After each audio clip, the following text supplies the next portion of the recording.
Hello and welcome back to RPMbassy.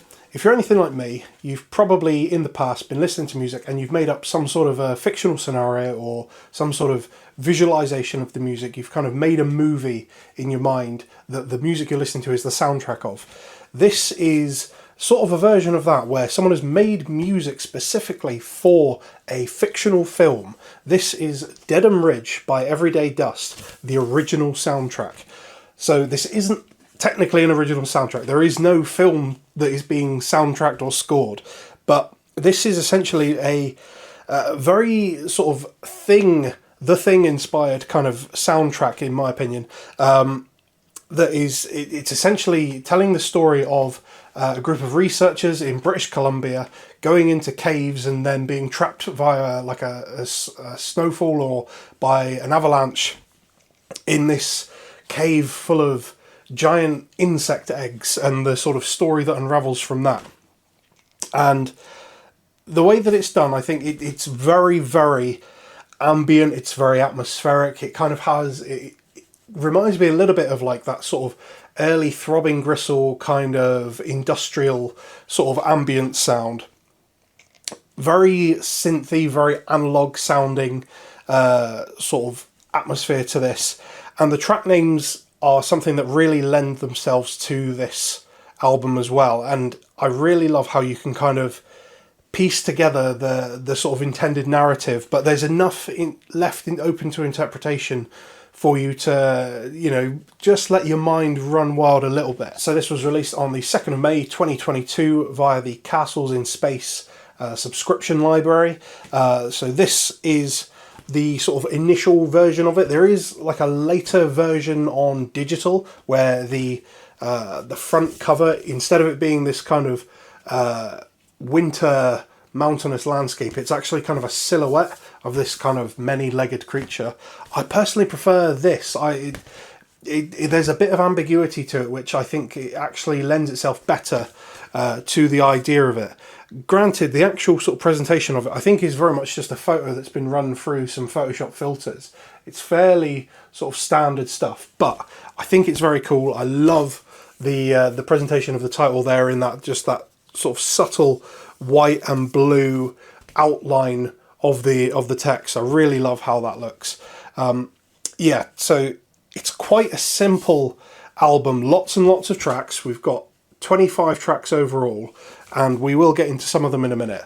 But this is kind of feels like a very sort of off the cuff, lots of kind of like live sounding synth loops and things like that. And I think it works really, really nicely. If you're familiar, like I said earlier, with The Thing and the original soundtrack that Ennio Morricone made for that film, this kind of invokes those same sort of feelings, that same kind of creeping unease. And yeah, I just think it's fantastic, and it's such a there's hardly any information online, and I think this really deserves a bigger spotlight than it's been given. So I do recommend checking this out. A couple of cool things that it comes with. Obviously, the record itself, a lovely, lovely sort of splatter pressing. Look how cool that is. It looks like some sort of like snowstorm or some kind of weird vortex from above.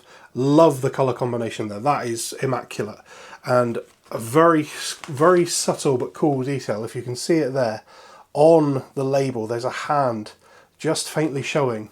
I really love that. That is stunning in my opinion.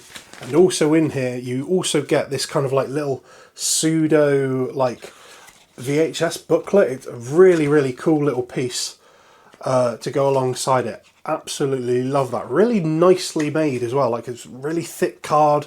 Lots and lots of like fun little details in there. You've got like your track listing, some credits and bits and pieces like that, including the gear that was used. So you've got a Yamaha PSR 16, Pittsburgh modular voltage, research laboratory synthesizer, tons of different like Eurorack modules. I believe there's also like a Roland or a Korg on there, like an old Korg or a Moog or something like that. But yeah, just like bits and pieces like that, kind of making it out to be like a film poster, and the kind of the VHS piece in there. Lots of little fun little bits. Like, I think more albums, regardless of what they are, need to come with like little zine cut things like this. I love that. That's so cool. The tracks themselves, I do think that like there are some tracks that they do very much feel like background music. So it's one of those things where you do kind of have to let your imagination go a little bit and just kind of think about how the narrative of the film, so to speak, would be. But tracks in here in particular that really, really stood out to me.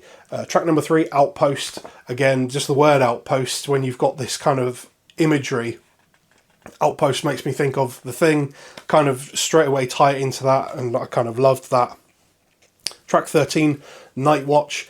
Very short track, it's only about 40 seconds, but that it's this like sort of deep kind of foreboding kind of sound, and it leads into track 14, Ambushed, which has got like a ton of really interesting percussion in it, and I really, really love that kind of sound. And initially, like when I first sort of saw the title Ambushed, I would have sort of assumed it would be like a really quick sting and then kind of like an immediate chase song, but actually it kind of grows, which is an interesting way of presenting it. And actually the way the song grows over it kind of does sort of make sense in the way that an ambush would kind of, for the ambusher, I suppose it is, they would kind of be laying in wait, and it kind of has that kind of slow build up, that suspense, as if we're seeing it from the perspective of the ambusher. The final track as well, It's Over / End Credits. That's another really, really excellent one. Like again, it's like it's sort of like a different vibe to the rest of the album, but it still fits, and it does feel like something that would be over the end credits.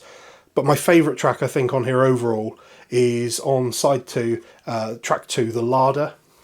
The name of it, The Larder, knowing that this theme of it being in this kind of underground cave system with all these kind of giant egg hatchlings and things like that, these bugs and insects, calling it the larder, like that kind of invokes like, you know, are the scientists that are trapped in this area, are they now in a room, and that's kind of become this kind of proverbial larder where the insects are going to feast on them or something like that. Just so many cool little bits and pieces, and yeah, I really, really highly recommend you check this out.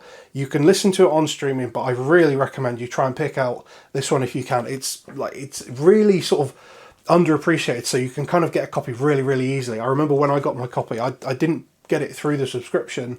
I got it just like on Discogs, and I paid like sort of like £14 for it, I think. And I think for that kind of splatter, like really nicely done splatter with something like this included as well, and the fact that, you know, it sounds so great as well with the way that kind of rich analog synth kind of sound really kind of pushes through. Like it kind of doesn't matter what you play it on, it always sounds moody and kind of edgy, and it's got that real kind of grit and girth behind it.